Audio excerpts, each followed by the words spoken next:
Hey guys, welcome back to Cyber Platter. Today we'll discuss threat intelligence interview question and answers. This is part one. There will be many parts. I will add those in the description box. And if you want to know about other cybersecurity topics like identity and access management, incident response, or interview topics like vulnerability management, SOC, networking, SIM, EDR, there are other videos. I will list the playlist in the description box. First question, what is threat intelligence and why is it important for cybersecurity? Threat intelligence is a structured, analyzed, and actionable information that helps organizations understand the cybersecurity threats and risks they face. It provides insights into the tactics, techniques, and procedures, that is TTPs, used by threat actors, their motivations, and vulnerabilities they target. Threat intelligence is crucial for cybersecurity for several reasons.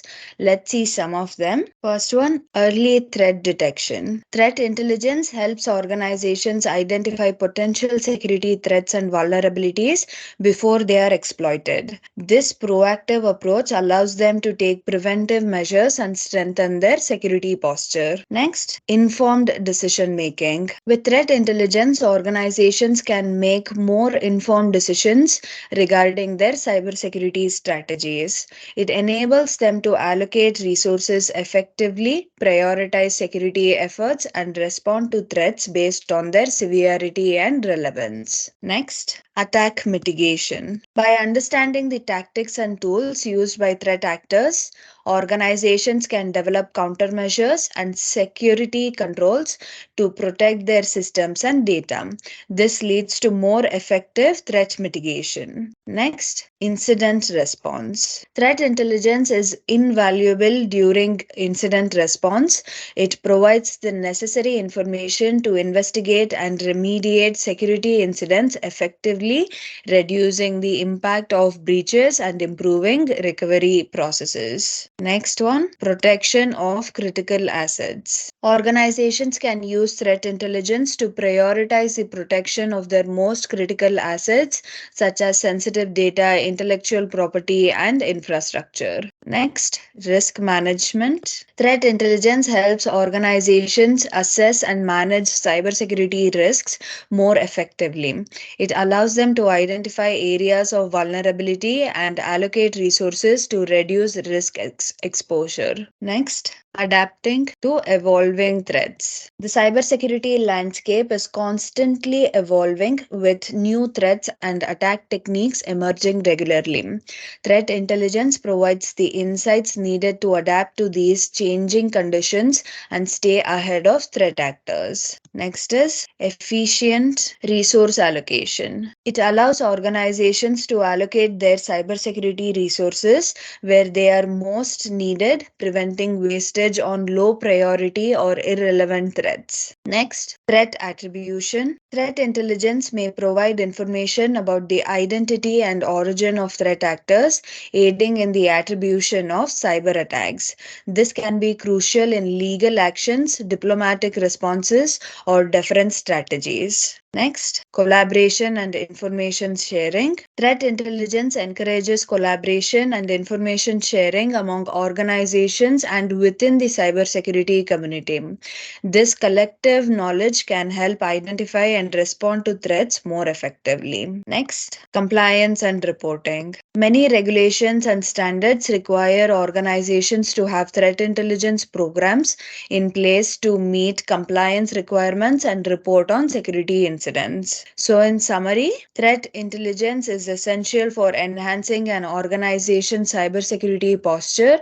It empowers organizations to be proactive, adaptive, and well informed in their efforts to protect their digital assets, respond to threats, and manage cybersecurity risks effectively. Let's go to the second question. Can you explain the difference between strategic, operational, and tactical threat intelligence? Strategic threat intelligence The audience here is executive and senior management. In operational threat intelligence, the audience is Security Operations Center, incident response teams, and technical staff. The audience in tactical threat intelligence include security analysts, incident responders, and network administrators. The purpose of strategic threat intelligence is high level overview of long term, big picture trends and threats for strategic decision making. The purpose of operational threat intelligence is detailed and actionable information for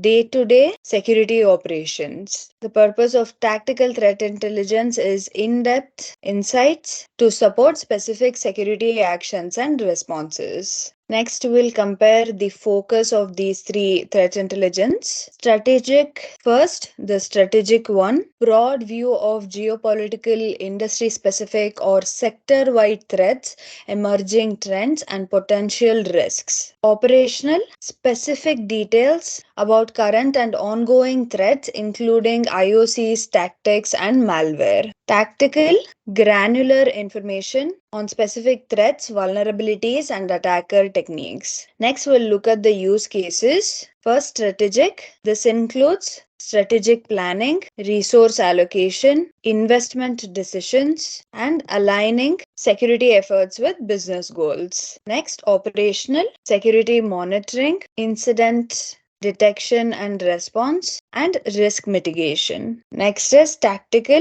supporting specific security actions, identifying vulnerabilities, and optimizing security configurations. Now, let's look at some examples. Strategic threat intelligence. Examples include insights into nation state sponsored cyber threats, industry specific regulations, and emerging technology impact. Next is operational reports on the latest malware campaigns, network attack patterns, and vulnerabilities. Next, tactical threat intelligence. Examples include IOCs, that is, indicators of compromise related to recent phishing campaign, specific attack TTPs, and patches for newly discovered vulnerabilities. So, these three levels of threat intelligence serve distinct purposes and help organizations effectively manage their cybersecurity efforts from strategic decision making to day to day security operations. Let's go to the next question. How do you stay up to date with the latest cybersecurity threats and trends? First, follow cybersecurity news sources. That is, regularly read cybersecurity news websites, blogs, and online publications. Some well known sources include Krebs on Security, Dark Reading, Threat Post, and Info Security magazine. Next, subscribe to threat intelligence feeds and services. These provide real time updates on emerging threats and vulnerabilities. Many organizations and security vendors offer threat feeds. Next, participate in online forums, mailing lists, and social media groups related to cybersecurity. These communities often share information, insights, and experiences regarding current threats and trends. Next, attend cybersecurity conferences, seminars, and webinars to gain knowledge about the latest developments in the field. Examples include Black Hat, DEF CON, RSA Conference, and local cybersecurity meetups. Next, engage in continuous learning. That is, enroll in cybersecurity courses, certifications, and training programs to keep your skills and knowledge current. Organizations like CompTIA, ISC Square, and ISACA offer various certifications. Next, explore research papers, reports, and white papers published by cybersecurity experts, organizations, and vendors. These can provide in depth in-depth insights into specific threats and vulnerabilities. Next, engage in CTF, that is, capture the flag challenges and competitions to gain hands-on experience in solving cybersecurity puzzles and tackling real-world scenarios. Next, build a professional network of colleagues and peers in the cybersecurity industry. They can share information, discuss current threats, and provide valuable insights. Next, subscribe to vendor security advisories. That is, subscribe to security advisories and updates from software and hardware vendors.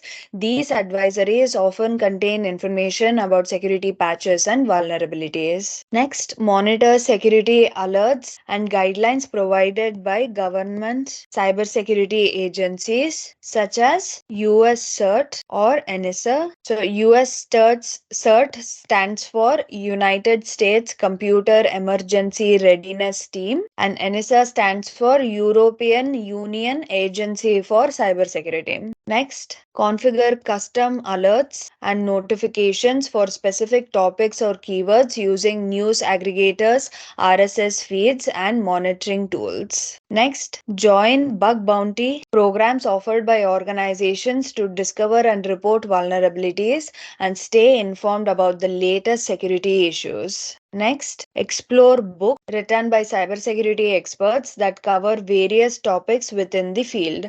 Books can provide in-depth knowledge on specific subjects. Next, set up your own cybersecurity labs or use online platforms to experiment with tools, techniques, and security practices. Next, listen to cybersecurity podcasts that discuss recent threats, trends, and practices. Some popular options include Security Now, the Cyberwire, and SANS Internet Storm Center daily stormcasts. Next, contribute to the cybersecurity field. That is, share your knowledge and experiences with the cybersecurity community by writing blogs, contributing to open source projects, or giving presentations at conferences and meetups. So, these are some of the strategies by which you can stay well informed about the latest cybersecurity threats and trends and continuously improve your cybersecurity expertise. Let's go to the next question. Describe the threat intelligence cycle and its phases. Threat intelligence cycle is a systematic approach used in the field of cybersecurity to gather, analyze, and apply threat intelligence to protect an organization from cybersecurity threats. It consists of several key phases that help organizations stay proactive and informed about potential security risks. Now, let's look at the main phases of the threat intelligence cycle. First one, collection. In this phase, organizations gather raw data and information from a variety of sources. These sources may include open source intelligence, commercial threat intelligence feeds, internal data, governmental sources, industry specific information, and more. The goal is to collect a wide range of information that could be relevant to the organization's security. Next phase, processing. After collecting data, it needs to be processed to make it usable for analysis. This involves cleaning, normalizing, and structuring the data to remove duplicates, irrelevant information, and inconsistencies. Data enrichment is also a part of this phase, which may involve adding context to the data such as geolocation or threat actor profiles. Next phase, analysis. The processed data is then subjected to rigorous analysis to identify patterns, trends, and potential threats. Analysts use various techniques, including statistical analysis, data mining, and correlation, to understand the significance of the data. They seek to answer questions like what are the potential threats and how could these threats impact our organization. Next, Integration. In this phase, the analyzed threat intelligence is integrated into the organization's existing security infrastructure and processes. This can involve updating and configuring security tools, adjusting firewall rules, and ensuring that security teams are aware of the latest threats. Integration is essential to take proactive measures based on the intelligence. Next, dissemination. In this phase, the threat intelligence is then shared with relevant stakeholders within the organization. This can include security teams, incident response teams, IT personnel, and executive management. Timely and effective communication is crucial to ensure that everyone is aware of the potential threats and can take appropriate actions. Next phase, application. In this phase, the organization applies the threat intelligence to take actions that enhance security. These actions can include the deployment of new security measures, updates to security policies, adjustments to monitoring and incident response procedures, and more. Next phase, feedback. The threat intelligence cycle is a continuous process.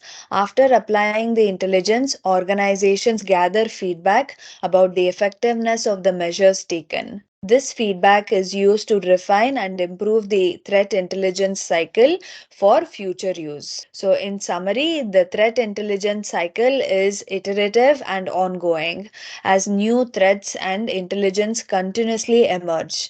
It allows organizations to adapt to changing security landscapes and protect themselves against evolving threats. Effective threat intelligence can significantly enhance an organization's security posture by allowing it to be proactive, informed, and well prepared to respond to cybersecurity risks. Let's go to the next question. What role does threat intelligence play in the context of a cybersecurity incident response? First, like we discussed before, it helps in early detection. Threat intelligence provides up to date information on the latest threats, attack techniques, and indicators of compromise.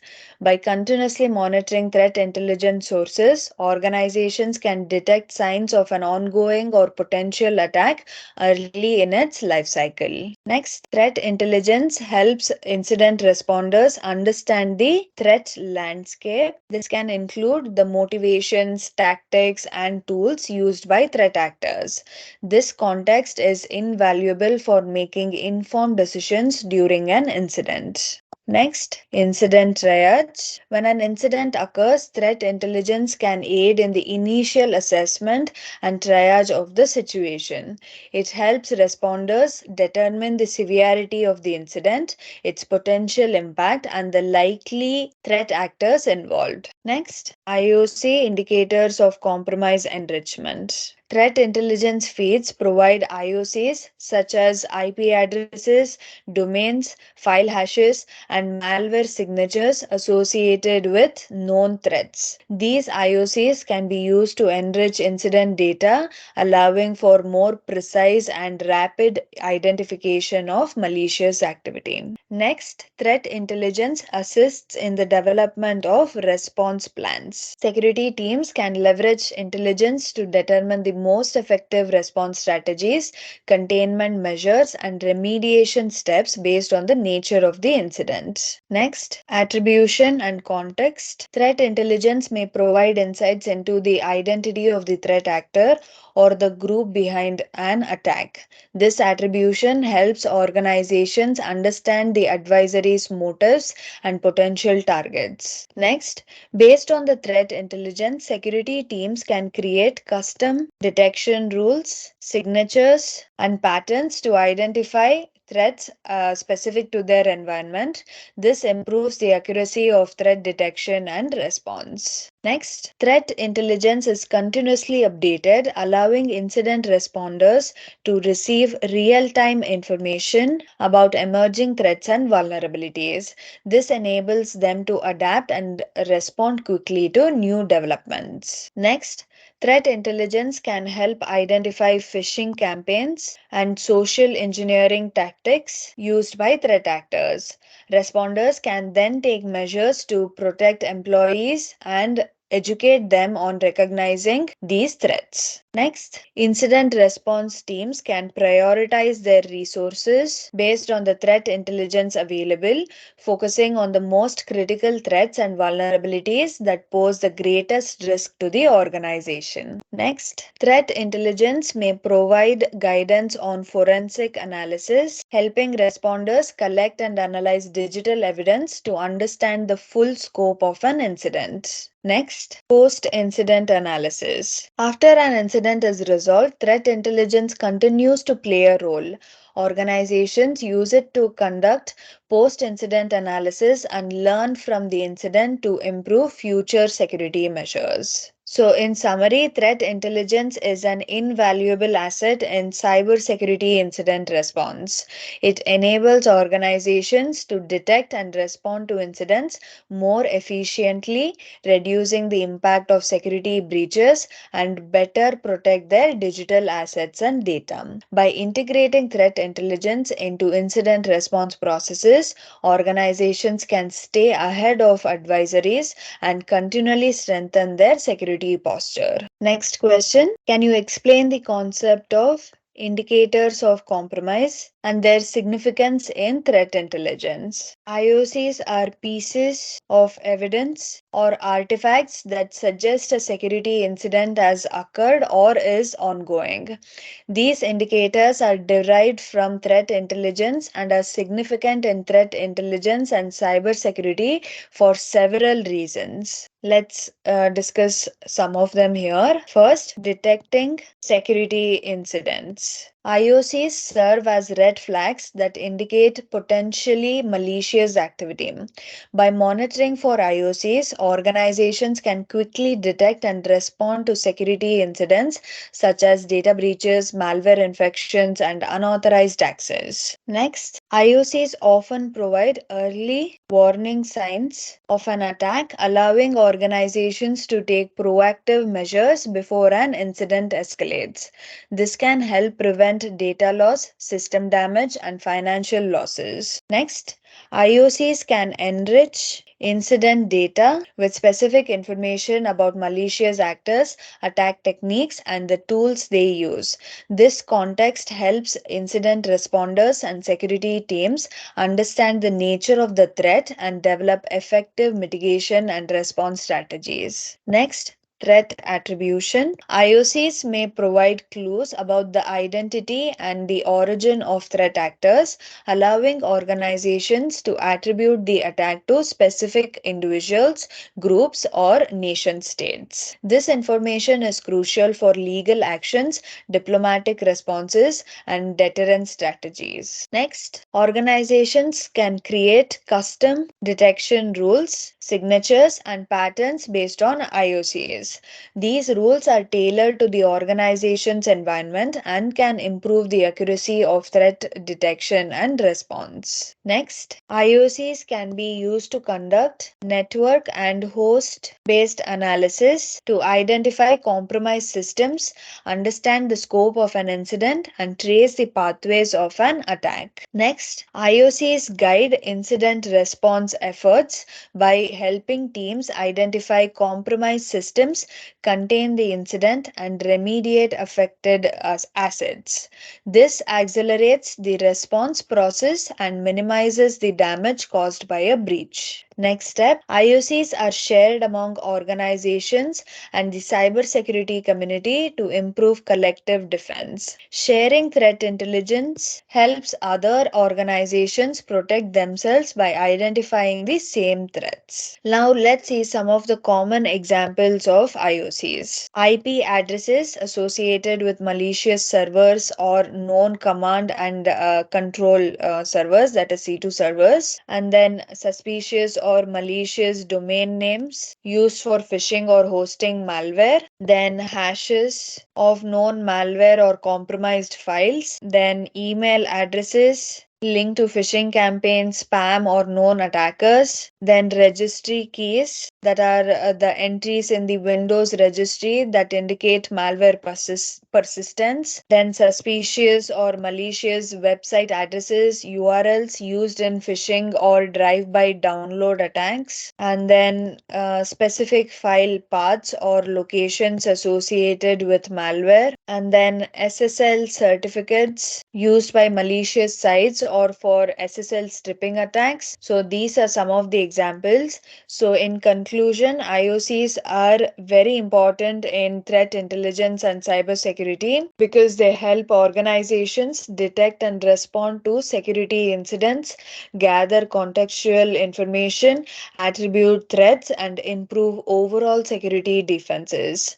By monitoring and sharing IOCs, organizations can enhance their ability to protect against cyber threats and minimize the impact of security incidents. Let's go to the next question. How do you prioritize threats in threat intelligence program? First, identify threat intelligence sources. So you begin by collecting threat intelligence from a variety of sources, including commercial fields, open source data, government alerts, internal logs, and industry specific information. Next, gain a deep understanding of the organization's assets, infrastructure, data, and business processes. Identify critical systems, sensitive data, and high value assets. Next, define prioritization criteria. That is, establish a set of criteria for evaluating and ranking threats. These criteria can include potential impact on confidentiality, integrity, and availability,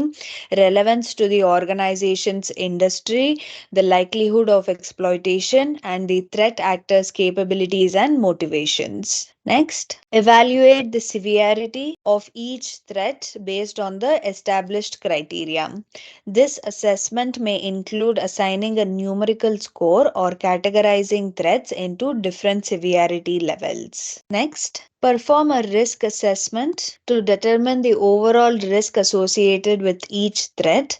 This assessment considers both the severity of the threat and the organization's susceptibility to it. Next, analyze historical data and incidents to determine if similar threats have been observed in the past and assess their impact on the organization. Next, consider known vulnerabilities in the organization's systems, applications, and network. Prioritize threats that target these vulnerabilities more highly. Next, assess the likelihood of each threat being realized. This evaluation considers indicators of compromise, attack trends, and the threat actors' recent activities. Next, consider time sensitivity of a threat. Some threats may need immediate attention, while others can be addressed over a longer time frame. Next, evaluate whether specific threats could have legal or regulatory implications, such as data protection and compliance requirements. Next, continuously gather feedback from security incidents, monitoring, and incident response efforts. Use this feedback to refine and improve the threat prioritization process over time. Next, after assessing and evaluating threats, create a ranked list of priorities. Focus on those threats that present the highest risk and potential impact to the organization. Ensure that the threat intelligence provided is actionable with clear recommendations for response and mitigation. Next, share the prioritized threat intelligence with relevant stakeholders, including incident response teams, IT personnel, and executive management. Clear communication is vital to ensure that everyone is aware of the threats and the organization's response plan. Next, regularly review and update the threat prioritization process to account for changes in the threat landscape, the organization's infrastructure, and the evolving cybersecurity landscape. So, in summary, threat prioritization is a dynamic and ongoing process that considers a range of factors to identify and address the most critical threats to an organization. By systematically evaluating and ranking threats, organizations can allocate resources and efforts effectively to mitigate the most significant risks to their security. Next question. Can you describe the concept of the diamond model and how it is used in threat intelligence analysis? The diamond model is a framework used in threat intelligence analysis to provide a structured way of understanding cyber threats by focusing on four key components: adversary, infrastructure, victim, and capability. The model allows analysts to dissect and visualize cyber threats and incidents, making it easier to identify relationships and patterns. Now let's look at the components in more depth. First one is adversary. This component focuses on the threat actor or adversary responsible for the attack. It includes information about the threat actor's identity, motivation, tactics, techniques, and procedures, TTPs, and affiliations. By analyzing the adversary component, analysts can gain insight into the who, what, and why of a cyber threat. So, understanding the adversary component helps in attributing attacks to specific threat actors or groups. This can inform incident response, threat mitigation, and future threat intelligence efforts. Next component is infrastructure. This component refers to the tools, servers, domains, IP addresses, and network resources used by the threat actor to conduct the attack. It includes the technical aspects of the attack, including command and control servers, malware, and delivery mechanisms. So, analyzing the infrastructure component allows for the identification of indicators of compromise that can be used to detect and mitigate threats. It also provides insights into the attacker's technical capabilities. Next component, victim. This component focuses on the target or victim of the attack. It includes information about the victim organization or individual, their industry, geography, and the impact of the attack on their operations. So, understanding the victim component helps identify the context in which the attack occurred and assess the potential impact. It also guides incident response efforts and helps prioritize threats based on the victim's profile. Next component, capability. This refers to the threat actor's technical and operational capabilities. This includes their skill level, resources, and infrastructure. It provides insight into the attacker's proficiency and the potential sophistication of the attack. So, analyzing the capability component aids in determining the level of threat actors' expertise and whether they have access to advanced tools and resources.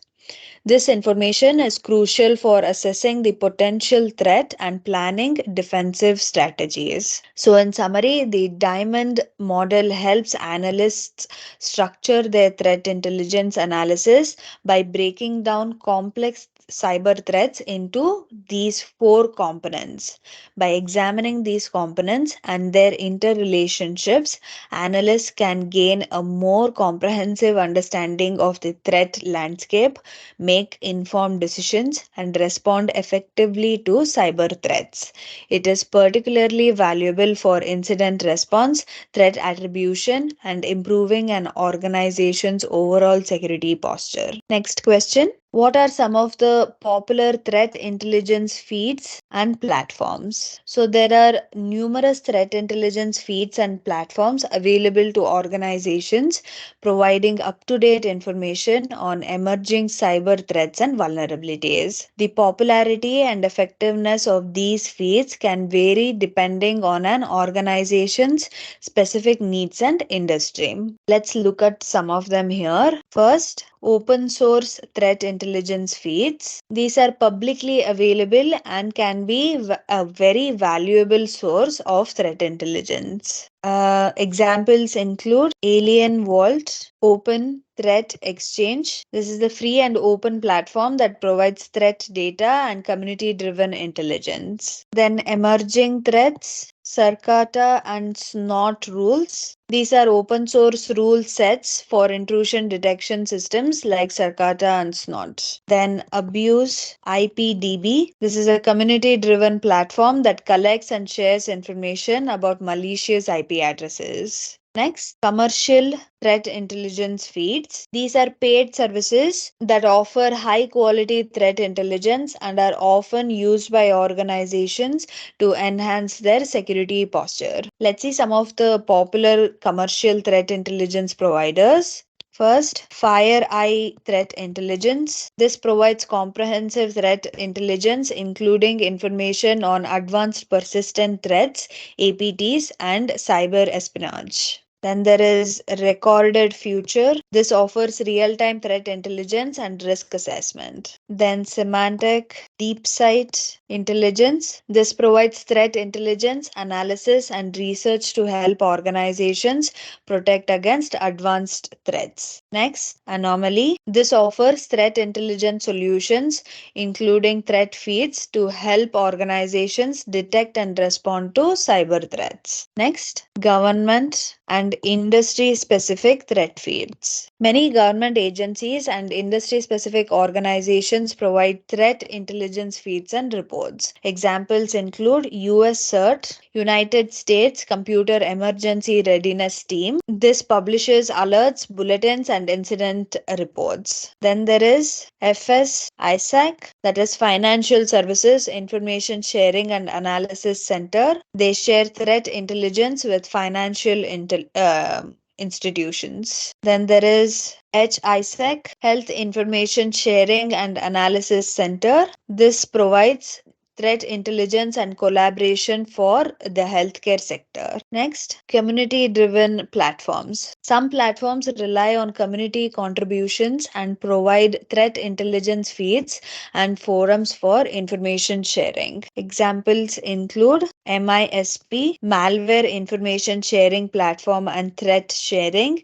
This is an open source threat intelligence platform for collecting, storing, and sharing threat information. Next, ISACs, Information Sharing and Analysis Centers. They are industry specific organizations that facilitate threat intelligence sharing among member organizations. Next, vendor specific threat feeds. Some vendors often provide their own threat intelligence feeds to complement their products.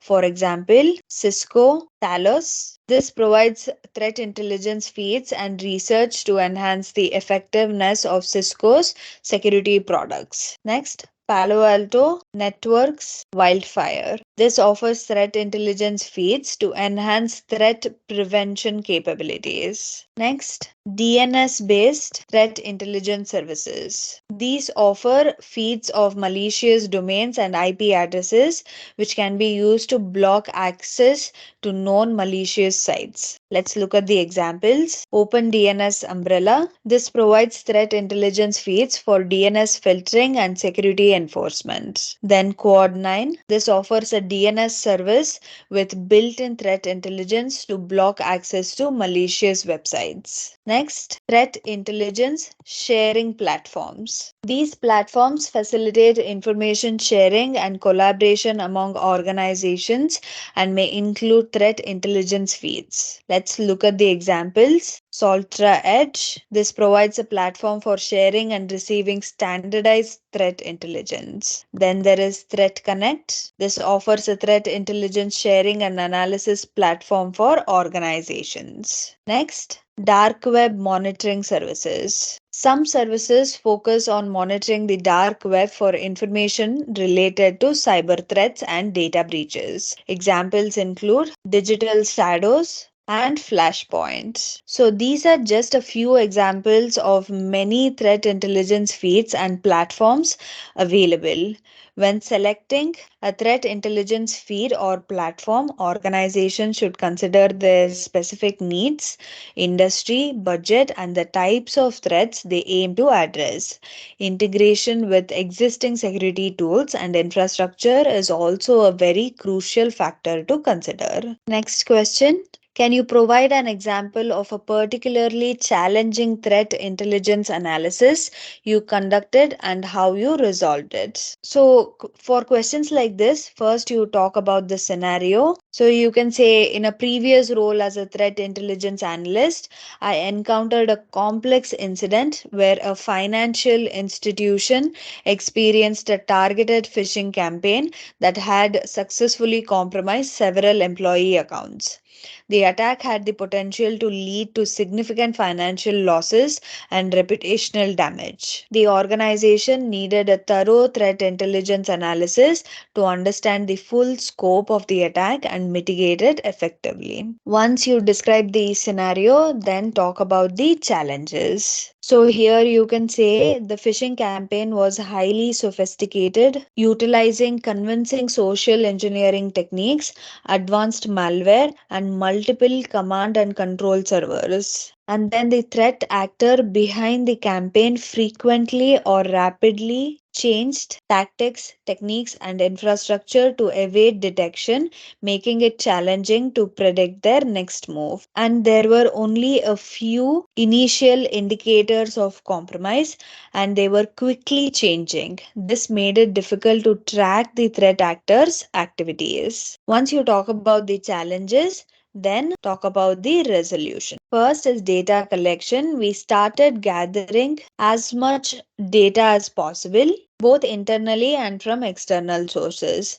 This included email logs, network traffic data, and known IOCs from reputable threat intelligence feeds. Next, we conducted behavioral analysis of the malware used in the attack to understand its capabilities and how it operated. This involved running the malware in a controlled environment to gather additional IOCs. Next, we attempted to profile the threat actor responsible for the attack by examining previous attacks and gathering intelligence from open source and commercial sources. Next, we set up advanced monitoring of network traffic to identify C2 server communications and detect unusual patterns. This helped us track the threat actors' activities in real time. Next, we collaborated with other organizations in the same industry to share threat intelligence and compare notes on similar attacks. This cooperative effort led to the discovery of additional IOCs